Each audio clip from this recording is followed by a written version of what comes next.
Hello friends, good morning. Welcome back to my channel daily blogger Tuli. কেমন আছো সবাই? আশা করি সবাই খুব ভালো আছে। আমরা খুব ভালো আছি। আমি তুলি চলে এসেছি নতুন একটা ব্লগ নিয়ে। আর এখন বাজে ঘড়িতে সকাল 10টা। তো চলো এখন থেকেই আজকের ব্লগটা শুরু করা যাক।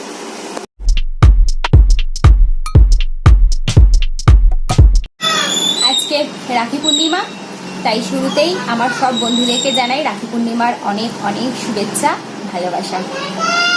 সবাই আজকের দিনটা খুব ভালো মতো করে আনন্দ করে কাটিও। আমার মনে হয় এরই মধ্যে অনেকেই বাপের বাড়ি চলে গেছো ভাই বা দাদার হাতে রাখি বাঁধার জন্য, আর নয়তো ভাই বা দাদাকে নিজের বাড়িতে ডেকে নিয়েছো। তো যাই হোক, মাধ্যমটা যেভাবেই হোক না কেন, দিনটা খুব ভালো করে কাটিও। একটা অন্যরকম দিন, খুব স্পেশাল, ভাইফোঁটার মতোই এই দিনটাও প্রত্যেকের জীবনে একটা গুরুত্বপূর্ণ দিন। সবার খুব ভালো কাটুক এই কামনাই করি।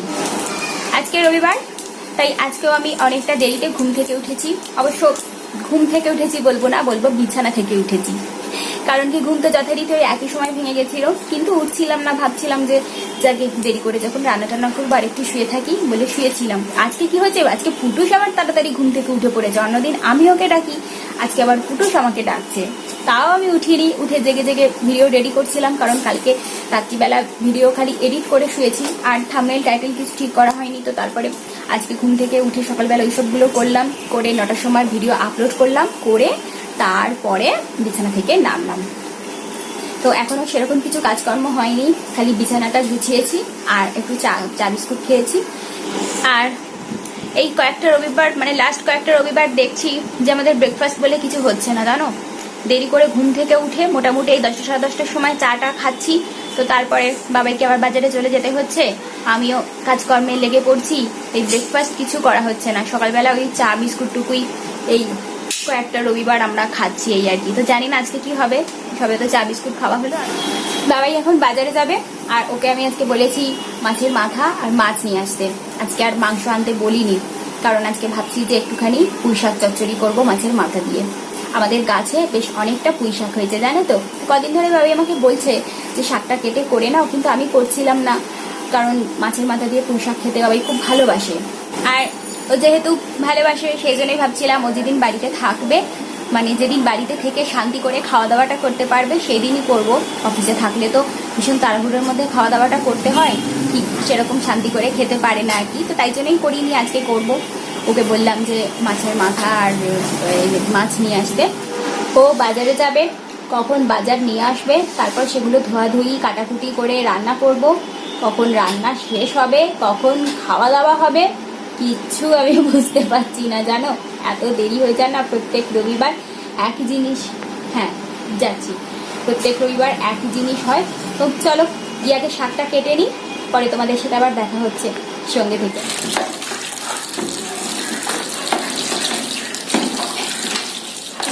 শাক কাটতে যাবো। একটা ছোট গামলি নিয়েছিলাম, বাবা বললো একটা বড় নাও, নাকি অনেকটা হয়েছে, তাই জন্য আবার একটা বড় গামলি বের করে এই যে ধুচ্ছি। অনেকটা হয়েছে তো, দেখি কতটা হয়েছে। চলো, হয়ে গেছে।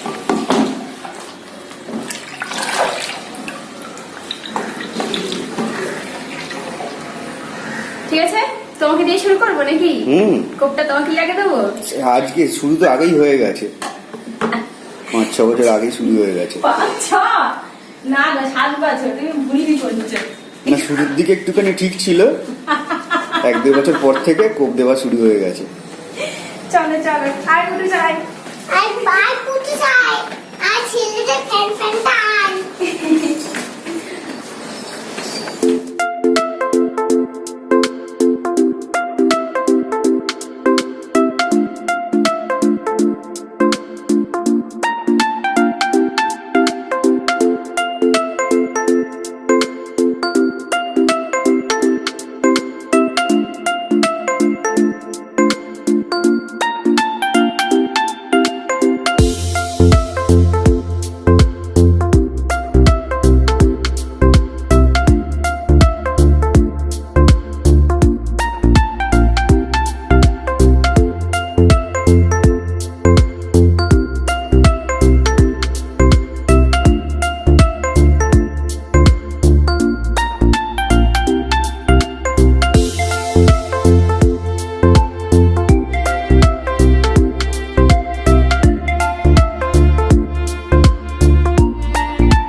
রান্না টান্না শুরু করে দিয়েছি, ভাত বসিয়ে দিয়েছি, আর ভাতের সাথে আজকে একটুখানি ওল দিয়েছি, ওল ভাতে।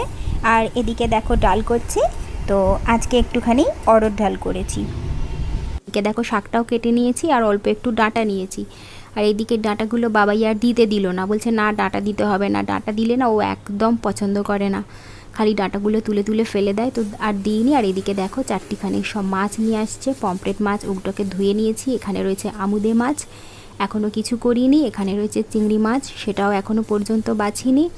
আর মাছের মুড়ো নিয়ে এসছে, আবার মাছের ডিম নিয়ে এসছে। প্রথমে আমি ডালটা তো হয়েই গেছে আমার, তো তাই জন্য এই মুড়োগুলো ভেজে নিচ্ছি শাক চচ্চড়ি করার জন্য।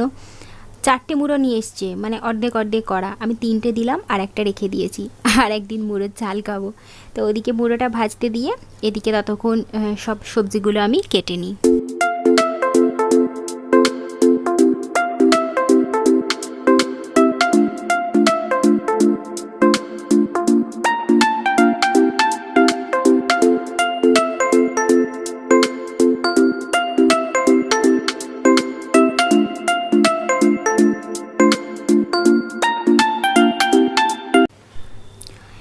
সবজিগুলো কাটা হয়ে গেছে আর এদিকে মুড়োগুলো ভাজা হয়ে গেছে, তো উঠিয়ে নিই। তো ওই তেলের মধ্যেই আমি একটুখানি ফোড়ন দিই, দিয়ে ফোড়ন বলতে কি ওই তেজপাতা দিয়েছি আর একটুখানি 5 ফোড়ন দিলাম, দিয়ে সবজিগুলো সব দিয়ে দিই।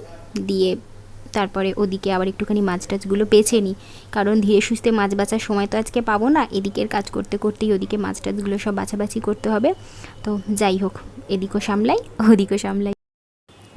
প্রথমে তো আমি অল্প ডাঁটা কেটেছিলাম, কারণ বাবাই বেশি ডাঁটা দিতে মানা করেছিল তাই, কিন্তু পরে আবার বাবা এসে বলছে যে কচি কচি ডাঁটাগুলো ফেলে দিচ্ছ কেন, দিয়ে দাও। তারপরে আবার আমি ডাঁটাগুলো কেটে এর মধ্যে অ্যাড করছি। আর দেখো কত চটপট করে আজকে আমাকে সব করতে হচ্ছে, মনে যা আসছে সেরকমভাবেই শুরু করে দিচ্ছি, আজকে আর মাথায় নেই কার পরে কী দেবো না দেবো। তো যাই হোক, অনেকটা শাক যেহেতু আর এই ছোটো করার মধ্যে ধরছিল না, তাই ভাবছি যে অল্পটুকু শাক আগে দিয়ে দিই, দিয়ে একটুখানি চাপা দিই, তারপর শাকটা যখন নরম হয়ে কমে যাবে তারপরে বাকিগুলো দিয়ে দেবো। তো এরকমভাবেই শাক চচ্চড়িটা আজকে আমি করছি। আর দেখো ভাতটা যেহেতু হয়ে গেছে, শাকটাকে ওদিকে করে দিয়ে আর একটা ছোটো কড়াইয়ে মাছগুলো করে নিই, কারণ অনেকটা দেরি হয়ে গেছে। এখন বাজে 1:10, এখনও পর্যন্ত আমার রান্না কমপ্লিটই হয়নি। তো সেই জন্য আগে পমফ্রেট মাছটা করে নিচ্ছি, মানে ভেজে নিলাম আর কি পুটুসের জন্য। তারপর আমাদের জন্য আজকে আমুদে মাছ করব, আমুদে মাছের শুকনো শুকনো ঝাল। আমুদে মাছ নিয়ে এসেছে, অথচ টমেটো ধনেপাতা কিছু আনিনি। তো আমি বলতে আমাকে বলছে তুমি কি আমাকে বলে দিয়েছো? আচ্ছা বলো, আমি বা কী করে জানবো যে আমুদে মাছ আনবে, নয়তো আমি বলে দিতাম। আর দেখো আমি একবার কড়া এদিকে একবার এই কড়া ওদিকে এই করে যাচ্ছি, আসলে এতটা দেরি হয়ে গেছে না, আমার মাথা আর কাজ করছে না। আমি ভাবছি যে কোন দিকে কোন কড়া বসালে একটু তাড়াতাড়ি হবে, তাই করে যাচ্ছি জানো। এই দেখো আবার কড়াকে ওদিকে সরিয়ে দিয়েছি, ওদিকে পুটুসের জন্য মাছ হচ্ছে আর এদিকে আমাদের জন্য মাছের ঝালটা করে নিই। টমেটো ধনেপাতা কিছুই নেই, তাই এমনি পেঁয়াজ দিয়েই প্লেন আমুদে মাছের ঝাল করছি শুকনো শুকনো করে। ওদিকে মাছের ঝালটা হচ্ছে আর এদিকে ততক্ষণ আমি কড়াটা মেজে নিচ্ছি, কারণ কড়াটার নিচটাতে মানে পিছন দিকটাতে একটু কালি পড়েছে। কালকে আমি ভালো করে কড়াটাকে পরিষ্কার করে মাজতে পারিনি, তাছাড়াও আজকেও রান্না টান্না করলাম আর একটু কালি হলো, তো ভাবছি কড়াটাই আগে মেজে নিই, তারপর মাছটা নামিয়ে নেব। হয়ে গেছে রান্না কমপ্লিট, ভাত, তার মধ্যে আছে ওল সেদ্ধ, এদিকে আছে পুঁই শাক চচ্চড়ি, তারপরে পুটুসের মাছের ঝাল, এদিকটা ডাল, আর এটা হচ্ছে আমুদে মাছের ঝাল। জানো আজকে 3টের সময় আমি খেলাম, আজকে নয় প্রত্যেক রবিবারই আমার দুপুরবেলায় খেতে খেতে প্রায় 3টে বাজে।